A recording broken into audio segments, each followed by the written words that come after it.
Olá pessoal, tudo bem com vocês? Hoje eu estou aqui para falar um pouquinho, dar algumas dicas para a nossa avaliação de 40 pontos. Então, é o conteúdo dos ciclos 1, 2 e 3, né? Não vai ser cobrado item como história, experiência, situações mais no sentido teórico, tá? Mas sim da vivência específica, da parte didática, das questões mais importantes que foram consideradas aí dos tipos de educação musical e também dos perfis que nós estudamos no nosso guia, ok? No ciclo 1, vocês vão atentar a algumas leis, né? Vocês podem perceber aí no nosso guia, eu recortei algumas coisas só, mas aí vocês vão ter acesso com mais calma aí na página. Já esteja com ele na tela para que vocês verifiquem os números, né? Os itens específicos de cada lei, que pode cair alguma questão relativa ao ciclo 1. Então, a Lei 4.024/61 tem a possibilidade de ensino-aprendizagem em arte no currículo, no ensino primário, podendo ser estendido até 6 anos. No ensino de grau médio, a arte é tratada como atividades complementares de iniciação artística. Então, tem o artigo 38, para estabelecimento de ensino industrial de nível médio, e o 50, a prévia possibilidade de cursos de artesanato. Agora, com relação ao ensino superior, nós temos o artigo 66, o ensino de artes é realizado como pesquisa e autonomia do professor. O programa de cada disciplina sob forma de plano de ensino será organizado pelo respectivo professor e aprovado pela congregação do estabelecimento. Então, é mais para vocês terem acesso aí aos números, das leis. Já a LDB 5.691/71, a educação artística foi considerada atividade obrigatória, exigindo polivalência do professor, atuando nas áreas cênicas, plástica e música. E na LDB 9.394/06, a arte passou a ser componente curricular, sendo tratada como um componente curricular específico, porém não obrigatório. Então, após a solicitação de alteração, a última alteração na Lei 13.415, o artigo 26, o ensino de arte, especialmente em suas expressões regionais, constituirá componente curricular obrigatório da educação básica. Então, artes visuais, dança, música e teatro, que são as bases. Então, a gente tinha um currículo mais polivalente, onde o professor era formado em todas essas áreas, visual, dança, música e teatro, porém ele não tinha aprofundamento em nenhuma delas. E na maioria dos casos, praticamente quase todos, puxavam, claro, para as artes visuais, para a educação artística, por não gerar um certo custo na questão das aulas, não exigir tantos materiais. Então, artes plásticas ainda a mais utilizada, as artes visuais, dentro dos componentes, tá? Mas isso é uma visão mais antiga, igual vocês viram aí da lei. Atualmente, tem as áreas mais específicas de cada professor, tá? A inserção da música nas escolas tem acontecido e foi realizado um levantamento de várias secretarias de educação estadual. Aqui a gente está falando um pouquinho de Minas Gerais, tá? A gente teve uma iniciativa na Lei 11.769, sancionada em 18 de agosto de 2008, para determinar que a música deve ser conteúdo obrigatório na educação básica, a partir de agosto de 2011. Porém, nem todas as cidades de Minas, essa questão está sendo resolvida e realmente isso aconteceu. E ainda estão acontecendo os concursos públicos, na área municipal, na área estadual, relativo. E cada região do Brasil se comportou de uma forma quando eles fizeram a inserção, a volta da música nas escolas. Então, no caso das páginas 28 a 36, desse documento que tem aí o link, vocês conseguem acompanhar como foi desenvolvido isso em algumas cidades. Porém, isso já está um pouquinho desatualizado, devido ao tempo aí que foi feito esse documento.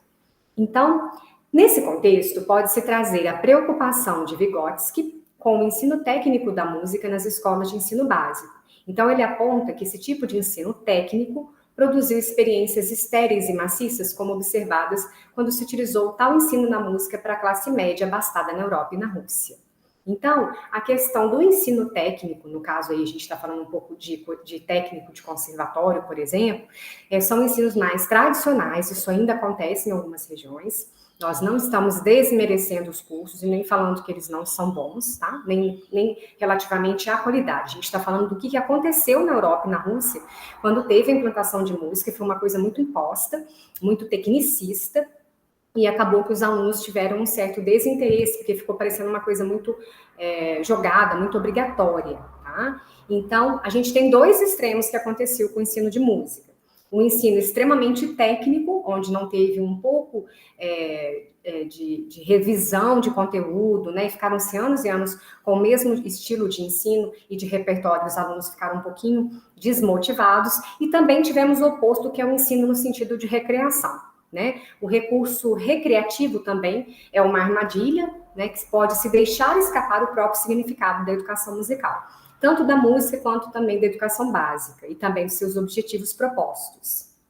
Então, Vygotsky percebe que é importante desvelar a necessidade de atender à arte no contexto educacional. Então, aqui a gente está falando daquele recurso bem recreativo, né, do qual o professor acabou ficando preso, não porque ele não sabe o conteúdo ou porque ele não quis planejar bem as aulas, mas as necessidades do dia a dia, apresentação de Páscoa, apresentação das mães, apresentação da família e festa junina, que foi ficando sobrecarregado, algumas escolas ainda passam por essa situação, e o professor acaba tendo tanto compromisso, né, com apresentações para a comunidade, para atender as demandas pedagógicas da escola atuante, que ele acaba às vezes não tendo tempo de trabalhar os conteúdos específicos musicais, que são também importantes. Então, a gente tem que ter esse olhar aí da visão dos dois extremos, tá? Do tecnicista em excesso, que também foi um desastre para a educação musical, e da recreação, também a música como um recurso recreativo, que também não atendeu os objetivos que deveriam.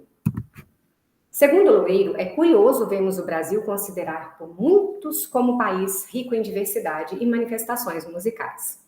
Então, aqui a gente está falando um pouquinho, né, dos conteúdos musicais, como sendo música clássica para a educadora Maura Pena. A escola atua sobre experiências culturais já presentes, trazidas pelos alunos de sua vivência familiar e cotidiana, e são pressupostos certas condições prévias, como a base para a ação escolar. E a própria comunicação pedagógica é função da cultura. Então, o ensino artístico encontrado nas escolas, principalmente nas especializadas, só pode ser eficaz para os que tiveram as condições sociais necessárias para desenvolver uma competência prévia. Então, antes, tinha essa ilusão, né, de que a música era só para uma classe privilegiada. Hoje a gente sabe que não tem muito isso, e fala muito também dessa questão da importância da vivência pessoal do aluno, né, da experiência cotidiana dele, de toda a questão que ele relaciona com a música no intuito familiar, do bairro, do local de onde ele vem, da escuta dos pais, e todo esse conjunto molda cada estudante de uma forma diferenciada. É claro que ele pode ser instruído, né, numa escola de música, pela vivência musical, uma nova vivência musical que ele vai ter, ele pode melhorar esse gosto com relação às músicas e às suas preferências, mas é importante levar em conta, claro, a experiência cultural de cada turma, de cada aluno, no caso, né, dos professores de instrumento. E aí a gente entra num aspecto bem teórico do guia, né, do Bakhtin, que fala que tudo que é ideológico, na verdade, é um signo, pois sem signo não existem ideologias, e os gêneros de ensino são múltiplos e mutantes. Para ele, os gêneros usados no ensino da forma como ele os conheceu, os diálogos de Sócrates, os milagres do teatro medieval, os diálogos nos encontros do mundo além-túmulo, e que se tornaram frequentes no nível básico dos exercícios escolares, e que se mostram como pista para investigar como determinados professores incorporam e usam gêneros distintos, né? Essa autora ainda destaca, né, que se tem outros gêneros que são incorporados no calor do momento e que proporcionam as longas conversações que acontecem entre professores e alunos. A gente está falando da questão da importância do diálogo, né, como eu disse anteriormente. Uma incorporação que se mostra semelhantes são diferentes tipos de romances estudados e que denotam que, mesmo planejada, a performance dos professores em seu cotidiano não segue um script único e se faz com habilidade para integrar formas genéricas diversas. Então, mais uma vez aí complementando, né, a questão da importância da parte prática musical, de toda essa questão, né, que nós estamos falando, ter essa ligação direta com o aluno, com a vivência dele, com o perfil da turma em especial, né? E se caso aparecer para vocês alguma questão discursiva, que peça para que você atualize, né, uma questão na prática, a gente está falando da prática musical, tá, gente? Às vezes a gente pode usar um exemplo em uma outra disciplina, como português, como química, como biologia, mas é claro que a gente vai falar, no caso, como que eu transformaria uma questão prática para a música, ok? O que nós vamos ver nas questões discursivas? Prestar bastante atenção no enunciado, descrever de forma clara e detalhada, ficar atento, né? Então, se pedir para basear num nome específico que tem na do guia, que seria Zagonel ou que seja o Schaeffer, corre lá um pouquinho, perde um pouquinho de tempo, mas vê como é a forma de trabalho daquela pessoa com relação ao estudo, por exemplo, do som e do silêncio ou do ritmo, para não fazer a descrição de forma incorreta da questão. O que nós vamos atentar para o ciclo 2? Como eu acabei de dizer, né, vai focar um pouquinho no Schaeffer, o perfil e a sugestão das atividades desse autor, principalmente com relação ao trabalho dele de escuta ativa, tá? A classificação de sons, né? Fonte Errada sugere que você pode também direcionar os aprendentes para classificar esses sons, e isso você pode classificar como altura, intensidade, duração, tem várias formas de aplicar, né? E para dar seguimento, o professor pode também fomentar em sua aula a pesquisa do ambiente sonoro. O professor pode realizar um passeio por um quarteirão, por um parque, né? Schaeffer, ele fala para você ter ouvidos atentos com o ambiente que você está. Isso, então, você pode desenvolver uma atividade num parque, você pode desenvolver uma atividade observando os sons do cotidiano das ruas, ou de um supermercado, por exemplo, né? Quais são os sons que são ouvidos, os sons de uma propaganda. Então, tudo isso pode gerar uma atividade super interessante que você pode trabalhar parâmetros musicais. Aqui tem um pequeno exemplo, né, que está aí do guia. Encontrar um lugar onde as pessoas estejam subindo ou descendo escadas, para solicitar que anotem e discutam sobre as diferenças de sons produzidos pelos passos das pessoas. Pedir que eles tragam de casa um objeto que possa produzir um som que seja interessante. Esse som também pode virar, por exemplo, um instrumento musical. A gente pode falar da qualidade do som. Num outro momento, soar e contar, né, por que o som escolhido despertou aquele determinado interesse do aprendente, ou com os passos anteriores, pode também estimular os conteúdos da classe por meio de discussões em grupo. Então, a gente tem uma gama de possibilidades com as dicas do Schaeffer.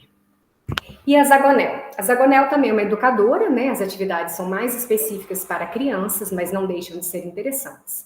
Então, você também pode escolher alguns sons entre os apresentados, pode inventar apresentações gráficas.